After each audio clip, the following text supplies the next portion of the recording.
तिरुपति बालाजी की कथा।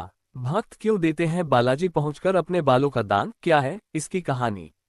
यहाँ तिरुपति बालाजी में श्रीहरि विष्णु की पूजा वेंकटेश्वर के रूप में की जाती है। भगवान श्री वेंकटेश्वर अपनी पत्नी पद्मावती लक्ष्मी माता के साथ तिरुमला में निवास करते हैं। आगे जानेंगे बालाजी की कहानी और भक्त क्यों देते हैं यहाँ पर अपने बालों का दान। तिरुपति बालाजी मंदिर से जुड़ी हमें दो कथाएं मिलती है। पहली कथा उनके वराह अवतार से जुड़ी है और दूसरी कथा माता लक्ष्मी और उनके वेंकटेश्वर रूप से जुड़ी हुई है। पहली कथा, आदिकाल में धरती पर जल ही जल हो गया था, यानी पैर रखने के लिए कोई जमीन नहीं बची थी। कहते हैं कि ऐसा इसलिए हुआ क्योंकि पवन देव ने भारी अग्नि को रोकने के लिए उग्र रूप से उड़ान भरी, जिससे बादल फट गए और बहुत बारिश हुई और धरती जलमग्न हो गई। धरती पर पुनः जीवन का संचार करने के लिए श्रीहरि विष्णु ने तब आदि वराह अवतार लिया। उन्होंने अपने इस अवतार में जल के भीतर की धरती को ऊपर तक अपने तुष्क का उपयोग करके खींच लिया।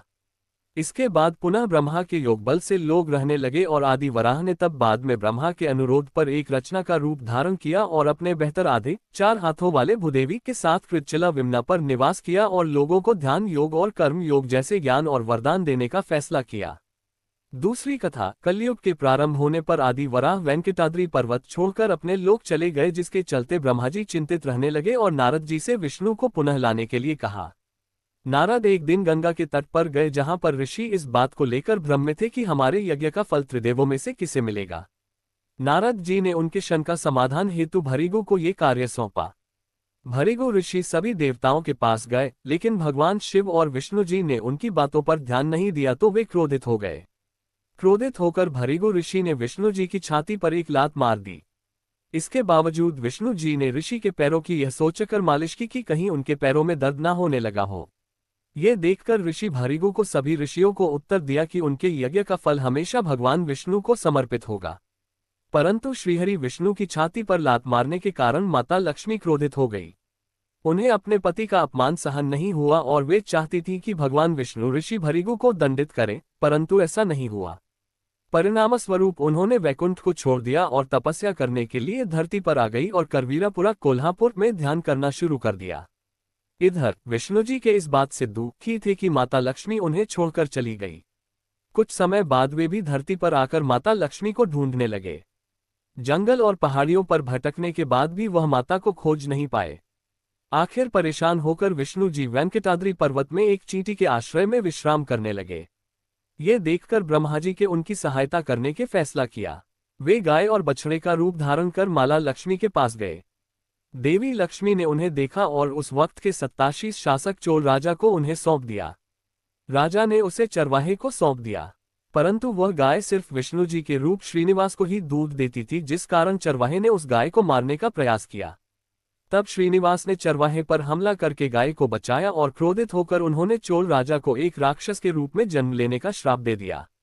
राजा ने दया की प्रार्थना की, तब श्रीनिवास ने कहा कि राजा को दया तब मिलेगी जब वह अपनी बेटी पद्मावती का विवाह मुझसे करेगा।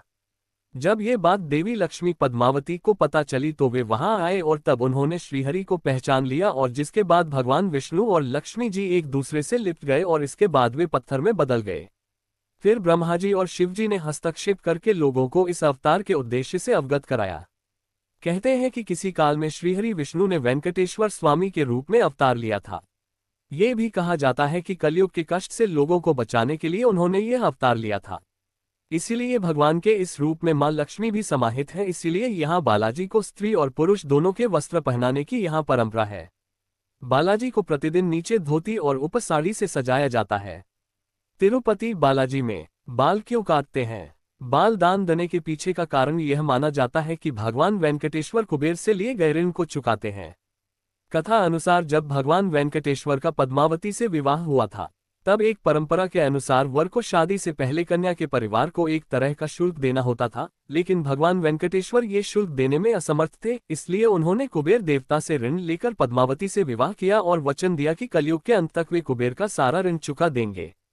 उन्होंने देवी लक्ष्मी की ओर से भी वचन देते हुए कहा कि जो भी भक्त उनका ऋण लौटाने में उनकी मदद करेंगे, देवी लक्ष्मी उन्हें उसका 10 गुना ज्यादा धन देंगी। इस कारण तिरुपति जाने वाले विष्णु भगवान पर आस्था रखने वाले भक्त बालों का दान कर भगवान विष्णु का ऋण चुकाने में उनकी मदद करते हैं। ये कथा आपको कैसी लगी, लाइक और कमेंट कीजिए और चैनल को सब्सक्राइब अवश्य कर दीजिए। जय बालाजी महाराज।